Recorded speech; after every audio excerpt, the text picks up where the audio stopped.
પડતી હશે કે દેખાવમાં ખૂબ જ સરસ લાગી રહી છે અને તે ખાવામાં તો ખૂબ જ ટેસ્ટી છે.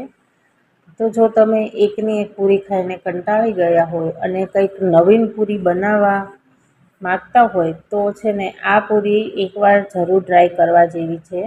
એક મોટી વાટકી જેટલો મેંદાનો લોટ, તેની સાથે જ આ લોટમાં મોણ આપણે ઘીનું આપવાનું છે, એટલે 2 ચમચી જેટલું ઘી એડ કરીશું. મીઠું આપણે સ્વાદ પ્રમાણે ઉમેરી દઈએ અને આ બધું જ લોટ અને આપણે ઘીનું જે મોણ નાખ્યું છે એ બધું જ આપણે સારી રીતે મિક્સ કરી લઈએ. તો આ ઘીનું મોણ નાખવાથી પૂરી જે છે તે આપણી એકદમ સોફ્ટ બનશે. અહીંયા હું બેકિંગ પાવડર નાખવાનું ભૂલી ગઈ હતી, એટલે 1 ટીસ્પૂન જેટલો બેકિંગ પાવડર આપણે એડ કરી દઈએ. હવે આપણે આનો બહુ વધારે પડતો ઢીલો નહીં અને વધારે પડતો કડક પણ નહીં એવો લોટ બાંધીને તૈયાર કરી લઈએ. તો થોડું થોડું પાણી આપણે એડ કરતા જઈશું અને લોટ જે છે તેને બાંધી લઈશું. અહીંયા તમારે એ વાતનું ખાસ ધ્યાન રાખવાનું છે કે પૂરી જ્યારે આપણે બનાવતા હોઈએ ત્યારે સેજ કઠણ લોટ હોય એવો જ રાખવાનો. જો વધારે પડતો ઢીલો લોટ થઈ જશે તો પૂરી જે છે ને તે ક્રિસ્પી જરા પણ નહીં થાય, એકદમ ઢીલી ઢીલી લાગશે અને તે ખાવામાં પણ મજા નહીં આવે. અડધી ચમચી જેટલું તેલ એડ કરીને આપણે લોટને સારી રીતે પૂણવી લઈએ અને હવે આ લોટને આપણે 10 મિનિટ માટે ઢાંકીને મૂકી દઈએ, એટલે લોટમાં સારી એવી કૂણ આવી જાય. લોટ જ્યાં સુધી સેટ થાય છે ત્યાં સુધીમાં આપણે પૂરી માટેની બાકીની તૈયારીઓ કરી લઈએ. તો આપણે ખાવણી અને દસ્તાથી એક મસાલો તૈયાર કરવાનો છે પૂરીમાં લગાવવા માટે. તો અહીંયા મેં 1 ટીસ્પૂન જેટલા કાળા મરી લીધા છે અને 2 ટીસ્પૂન જેટલા આખું જીરું લીધું છે, જેને આપણે અધકચરું ખાંડી લઈએ. આને તમે મિક્સર જારમાં પણ અધકચરું પીસી શકો છો. મિક્સરમાં ઓફન કરીને પીસી શકો છો. આપણે પૂરીમાં લગાવવા માટે સરસ એવો ફાઇન પાવડર તૈયાર કરી લીધો છે. હવે આપણે તેને એક ડીશમાં કાઢી લઈએ. પૂરીમાં લગાડવા માટેનો આપણે મસાલો તો તૈયાર કરી લીધો. હવે તેમાં લગાવવા માટે આપણે એક મિશ્રણ તૈયાર કરવાનું છે. તો તેના માટે મેં અહીંયા 2 ચમચી જેટલું ઘી લીધું છે. તેમાં આપણે 2 ટીસ્પૂન જેટલો મેંદાનો લોટ એડ કરીશું અને આ બધું જ એકવાર સારી રીતે મિક્સ કરી લઈશું. જો આ રીતે, જો તમારે પાસે મેંદાનો લોટની જગ્યાએ તમારે ચોખાનો લોટ નાખવો હોય તો તમે એ પણ નાખી શકો છો. પૂરી બનાવવા માટેનું આપણે મિશ્રણ રેડી કરી લીધું છે, તો આને આપણે સાઈડ પર મૂકી દઈએ. હવે આપણે જે લોટ બાંધ્યો હતો તેની 10 મિનિટ થઈ ગઈ છે.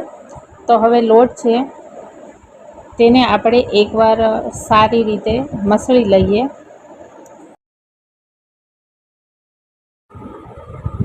લોટ આપણે મળી લીધો છે. તો હવે આપણે એક સરખા 5 લુવા તૈયાર કરવાના છે. આપણે 5 પડવાળી પૂરી બનાવવાના છીએ, એટલે આપણે 5 રોટલી બનાવવી પડશે. તો 5 રોટલી બનાવવા માટે આપણે 5 લુવા પહેલાં તૈયાર કરી લઈએ. તો રોટલી બનાવવા માટે આપણે 5 લુવા તૈયાર કરી લીધા છે. હવે આપણે આની રોટલી બનાવીશું. તો આપણે આ રીતે પાટલી ઉપર લુવો મૂકીને રોટલી વણી લેશું. રોટલી આપણે પાતળી જ વણવાની છે, વધારે પડતી જાડી નથી વણવાની. જો આ રીતે.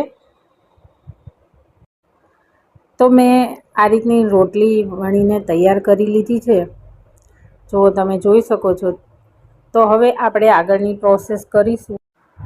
તો પાટલી ઉપર આ રીતના પહેલી રોટલી મૂકી દેવાની છે અને આપણે જે મેંદા અને ઘીનું મિશ્રણ બનાવીને તૈયાર કરેલું છે તે આની ઉપર આપણે અડધી ચમચી જેટલું નાખી દઈએ અને પછી આ રીતે રોટલીની બધી સાઈડ લગાવી દેવાનું છે.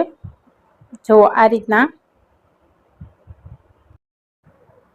પછી તેના ઉપર આપણે જે મરી અને જીરાનો જે મસાલો તૈયાર કરેલો એ મસાલો આપણે આમાં સ્પ્રિંકલ કરી દઈએ.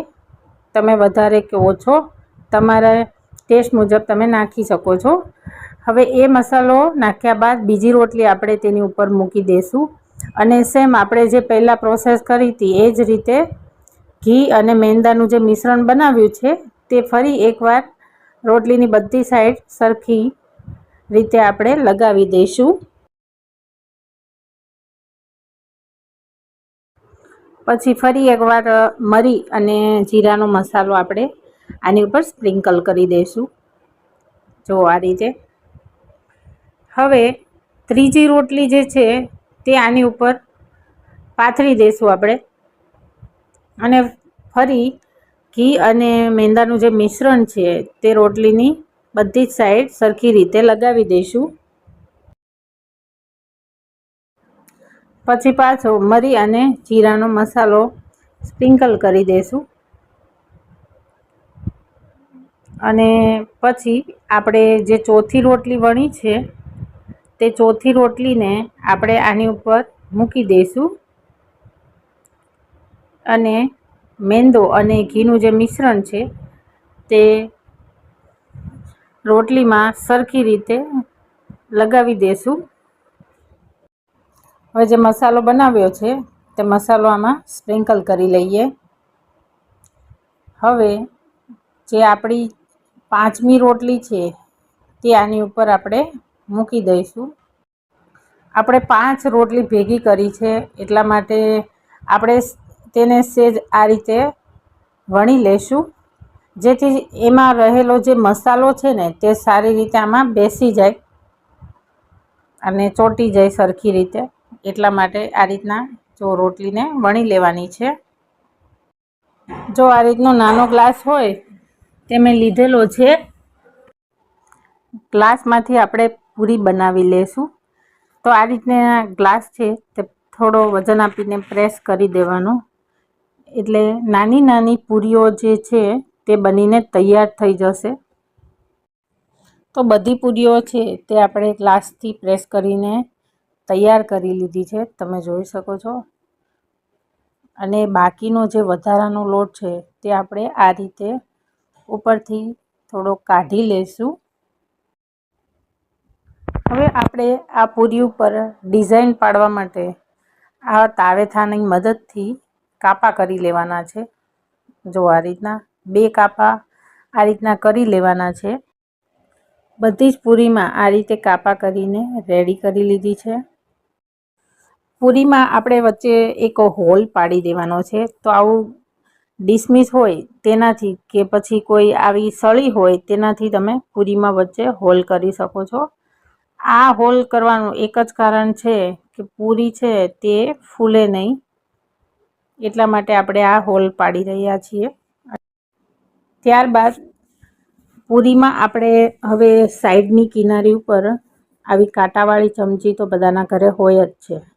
તો આ કાંટાવાળી ચમચીથી પૂરીની બધી જ સાઈડ આપણે આ રીતે કોરે કોરે દબાવી દેવાનું જેથી પૂરી છે ને તે કિનારીએથી છૂટી નહીં પડે અને ફૂલશે પણ નહીં. તો આ રીતે બધી જ પૂરીમાં આપણે આ રીતના કરી લઈએ.